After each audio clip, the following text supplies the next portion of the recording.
สวัสดีครับวันนี้ก็สวัสดีค่ะวันนี้ก็มาเจอพี่บุญยวีพี่เครือวันเนาะพี่บุญยวีเนาะก็คือพี่บุญยวีก็คือก่อนหน้านี้มีปัญหาสุขภาพอะไรครับปวดเข่าค่ะปวดเข่ามากเลยแล้วก็พยายามทานยาของหมอแผนปัจจุบันนะทานมันก็ค่อยยังชั่วขึ้นแต่ก็ยังไม่หาย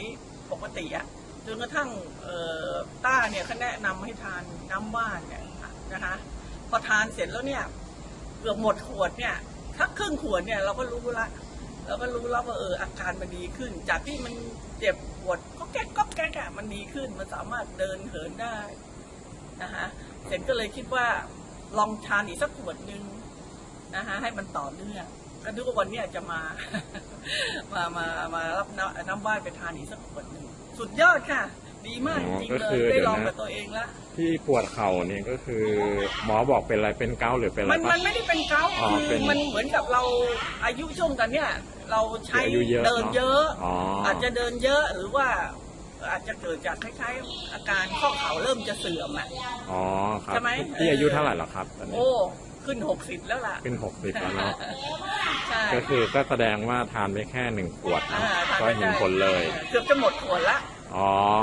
คือยังไม่หมดขวดเลยก็คือเห็นผลแล้วมันดีขึ้นปริมาณที่พี่ทานก็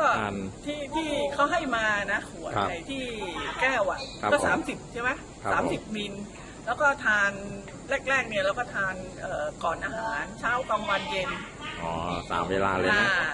นะฮะเราก็กลัวจะมากไปก่อนนอนก็เลยไม่ได้ทานแค่3 ครั้งแต่คิดว่ามันดีขึ้นเยอะ